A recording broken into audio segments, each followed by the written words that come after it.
বন্ধুসকল, আশা কৰোঁ আপোনালোকে চবেই ভালে আছে। আজি মোৰ আলোচ্য বিষয় কোমোৰা খেতি। তো আপোনালোকে মোৰ ভিডিঅ'টো কোন ঠাইৰ পৰা চাই আছে মোক কমেণ্ট কৰি জনাবচোন। মই আপোনালোকক আজি এই কোমোৰা খেতিৰ বিষয়ে A to Z কথাখিনি আপোনালোকলৈ শ্বেয়াৰ কৰিবলৈ গৈ আছোঁ। ইয়াত কি ধৰণৰ গুটি লগোৱা হৈছে খেতিটোত, কিমান দিন হ'ল লগোৱা, গছ গৈ চাঙত উঠিলে, গছৰ আগবিলাক চিকচিকীয়া হৈ আছে, কিয় চিকচিকীয়া হৈ থাকিল, পোকে আক্ৰমণ নকৰিলে কিয়, কি ধৰণৰ ঔষধ দিয়া হ'ল, খেতিত গোবৰ সাৰ কিমান দিয়া হৈছিল, তাৰ লগতে ভিটামিন কি স্প্ৰে কৰা হৈ আছে। তো আজিৰ এই ভিডিঅ'টোৰ মাজেদি আপোনালোকক A to Z কথাখিনি আপোনালোকক জনাবৰ কাৰণে মই প্ৰস্তুতি লৈছোঁ। তো আপোনালোকে এনেকুৱা ধৰণৰ কোমোৰা খেতি যদি কৰিছে মই আপোনালোকক অশেষ ধন্যবাদ জ্ঞাপন কৰিছোঁ। আৰু যদি কৰিম বুলি ভাবিছে তেনেহ'লে আপোনালোকক মই খেতি কৰিবৰ কাৰণে আপোনালোকক সঁহাৰি জনাইছোঁ।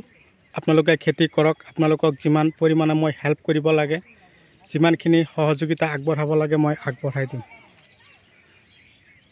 তো ইয়াত মোটামুটি 2 বিঘাৰ অকণমান মাটি বেছি আছে, হ'লেও কথা নাই। খেতিত নিকানি কাম চলি আছে। এই মাটিত কোমোৰা খেতি বা বৰ উপযোগী। তো মাটিৰ গুণাগুণ মই আপোনালোকক কৈছোঁ। মাটি এঢলীয়া, ওখ, অম্লতা আৰু হিউমাছযুক্ত মাটি হ'লে বেছি ভাল হয়। তো গছত অলৰেডি কেৱল এটা ফুল আহিবলৈ আৰম্ভ কৰিছে, ফল এতিয়াও লগা নাই। ইয়াত 2 গাড়ী গোবৰ দি তাৰপিছতহে লগোৱা হৈছে। পিছলৈ আৰু 1 গাড়ী গোবৰ খেতিত দিয়া হ'ব। তো খেতিত নিকানি কাম কৰা চলি আছে। যোৱা ৰাতি অকণমান বৰষুণ হৈছিল।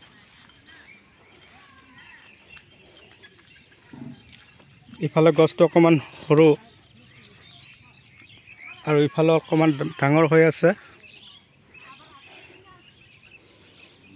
তো কথা হ'ল, আপোনালোকে যদি মোৰ চেনেলৰ নতুন ভিউৱাৰ্ছ হিচাপে আছে তেনেহ'লে মোৰ চেনেলটো ছাবস্ক্ৰাইব কৰি দিব আৰু কাষত থকা বেল ঘণ্টিটো লাহেকৈ বজাই দিব, যাতে এনেকুৱা ধৰণৰ উন্নত জৈৱিক ৰাসায়নিক বৈজ্ঞানিক পদ্ধতিৰে কৰাৰ ভিডিঅ' আপোনালোকৰ এনেকুৱা ধৰণৰ পদ্ধতিমতে কৰা খেতিৰ ভিডিঅ' অলৰেডি আপোনালোকে পাই থাকে।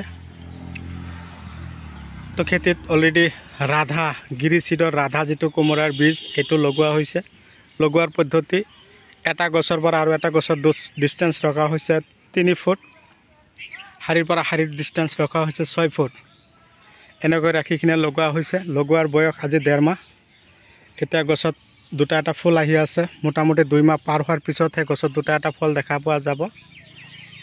আৰু এতিয়া যাতে গছত পোকে ডিষ্টাৰ্ব নকৰে তাৰ কাৰণে আপোনালোকে উন্নত ধৰণৰ পোকৰ ঔষধ স্প্ৰে কৰি যাব লাগিব। দিনক দিনে কিন্তু গৰমৰ যিটো উত্তাপ বাঢ়ি আছে আৰু হঠাতে কিন্তু গছৰ গুৰিত ফাংগিচাইড দেখা দি থাকে। এনেকুৱা মাটিৰ যিটো তাপ উঠি থাকে মাটিৰ পৰা, তাৰ ফলত গছৰ গুৰিত ফাংগিচাইড দেখা দিয়ে আৰু গছৰ শিপাবিলাক নষ্ট হৈ যোৱাৰ সম্ভাৱনা থাকে। সেইকাৰণে মই আপোনালোকক কৈছোঁ, কোমোৰা খেতি কৰিছে, কোমোৰা গছৰ গুৰিত অট'মেটিকেলি কেঁচা গোবৰ দিবৰ কাৰণে প্ৰস্তুতি নল'ব। ডাইৰেক্টলি 1 পৰা 1.5 বছৰৰ পুৰণা যিবিলাক গোবৰ আছে, এনেকুৱা ধৰণৰ গোবৰ আপোনালোকৰ খেতিত দিব। গছৰ চেহেৰা একদম পূৰা চিকচিকীয়া হৈ থাকিব আৰু কোমোৰাবিলাক বহুত ধুনীয়া হ'ব। তো গছত পোকৰ ঔষধ গ্ৰাছিয়া, চেমোডিছ, লোভিঅ', ডাহাত, ৰিলিক, এনেকুৱা ধৰণৰ ঔষধবিলাক আপোনালোকৰ খেতিত আপোনালোকে স্প্ৰে কৰিব। ভিটামিন ভিটাগোল্ড, চাইপাৱাৰ প্লাছ, তাৰপিছত ৰজোটা, মিৰাকুলেন, এনেকুৱা ধৰণৰ উন্নত ভিটামিনবিলাক আপোনালোকৰ খেতিত স্প্ৰে কৰিব। দানা নেট্ৰোপালছ, জিভা, স্পাৰ্কাৰ জিয়াৰ, নেনো জিয়াৰ, তাৰপিছত মাৰ্বল, এনেকুৱা ধৰণৰ উন্নত ধৰণৰ দানাবিলাক আপোনালোকৰ খেতিত দিব। কিন্তু এটা কথা আপোনালোকে গুৰুত্ব দিব, যেতিয়া গছৰ বয়স অলৰেডি 2 মাহ হৈ যাব তেতিয়া আপোনালোকে গছৰ গুৰিত পইণ্ট আকাৰে সাৰ দিব। পইণ্ট আকাৰৰ কথা কৈছোঁ বুলি যে আপোনালোকে গছৰ চাৰিওফালে গাঁত খান্দি দেখিলে সাৰ দিব, সেয়া নহয়।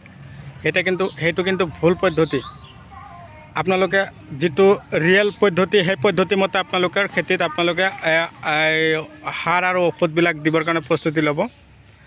পোকৰ ঔষধ যিটো কৈছোঁ ইনচেক্টিচাইড সেইটো কেতিয়াও আগবেলি দিবৰ কাৰণে প্ৰস্তুতি নল'ব।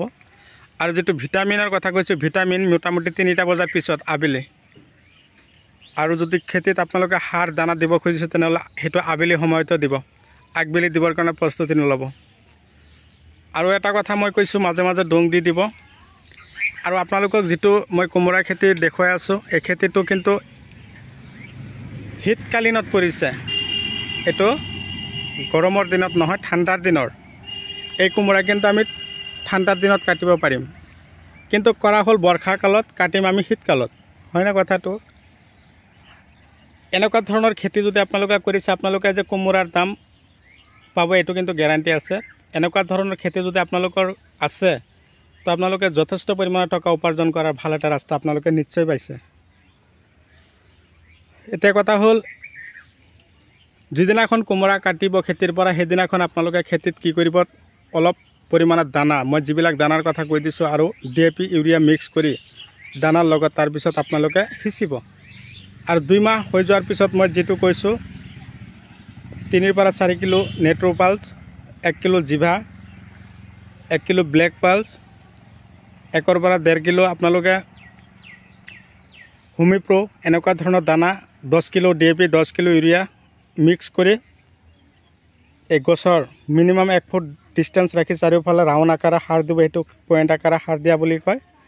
এনেকৈ দিলে এতিয়াই কিন্তু গছ গোটেই খেতিত কিন্তু গছৰ শিপা হোৱা নাই, সেইকাৰণে আপোনালোকে গোটেই খেতিত সাৰ দিয়াৰ কোনো প্ৰয়োজনে নাই। আপোনালোকে মই যি কথাটো কৈছোঁ পইণ্ট আকাৰে সাৰ দিব, সেই পদ্ধতি অৱলম্বন কৰিব। আৰু যেতিয়া 2 মাহ পাৰ হৈ যাব গছৰ আগবিলাক যে দেখা পাই আছে এই আগবিলাক আপোনালোকে কাটিং কৰি দিব লাগিব, 1G 2G 3G কাটিং কৰিব। এনেকুৱা ধৰণৰ কাটিং কৰিলে গছত ফলনৰ যিটো এইটো অট'মেটিকেলি বাঢ়ি যায় আৰু গছত ক্ষীণ ক্ষীণ আগবিলাক লাহে ধীৰে ওলাই আহে আৰু সেইবিলাকত যথেষ্ট পৰিমাণে ফলন লাগে। তো এই পদ্ধতি মতে আপোনালোকে যদি খেতি কৰে আপোনালোকে সফল হোৱাটো কিন্তু নিশ্চিত, 100% আপোনালোকে ছাকচেছ হ'ব পাৰিব খেতিৰ পৰা। আৰু খেতি যে নিকানি কাম কৰিব মোটামুটিভাৱে একেবাৰে ওপৰে মাটিত যাতে বেছি নুঠে, একেবাৰে ওপৰত ঘাঁহখিনি কেৱল উঠাবৰ কাৰণে প্ৰস্তুতি ল'ব। যেতিয়া কোমোৰা গছখিনি বা গছবিলাক চাঙত একদম পূৰা একদমে দৌৰিব, অলপ ছাঁ পৰিব, তেতিয়া খেতি আৰু নিকানি বেছি প্ৰয়োজন নাই, তেতিয়া অট'মেটিকেলি ছাঁ হৈ যাব। আৰু সেই ছাঁ পৰিলে খেতিত কিন্তু ঘাঁহ নহয়। পৰাপক্ষত কোমোৰা খেতিত এনেকুৱা ধৰণৰ খেতি যদি হৈছে বা চাং গৈ পাইছে তেনেকুৱা খেতিত আপোনালোকে এই বন মৰা ঔষধ নিদিয়াই ভাল। এনেকুৱা ঔষধ দিলে গছত কিন্তু ফলন অট'মেটিকেলি কমি যায়। তো বন্ধুসকল যিখিনি কথা কৈছোঁ আপোনালোকে মোৰ কথাখিনিৰ ওপৰত গুৰুত্ব সহকাৰে দি আপোনালোকেও খেতি কৰক, সফল হওক। আৰু যদি আপোনালোকৰ দানা এনেকুৱা ধৰণৰ উন্নত দানা ঔষধ প্ৰয়োজন হয় তেনেহ'লে আপোনালোকে ফোন কৰিব 7002163162, এইটো নাম্বাৰত ফোন মাৰি আপোনালোকে অৰ্ডাৰ কৰিব পাৰিব। মই আপোনালোকক পাৰ্চেল আকাৰে পঠিয়াই দিম, আপোনালোকে খেতিত দিবৰ কাৰণে প্ৰস্তুতি ল'ব। তো মই আৰু বিশেষ আলোচনা নকৰোঁ, যিখিনি কথা কৈছোঁ আপোনালোকে এইখিনি কথাৰ ওপৰত গুৰুত্ব দিয়ক, খেতি কৰক, সফল হওক তাৰে কামনা লৈ আজিৰ ভিডিঅ' মই এইখিনিতে অন্ত পেলাইছোঁ। পৰৱৰ্তী ভিডিঅ'ত লগ পাম, বাই বাই।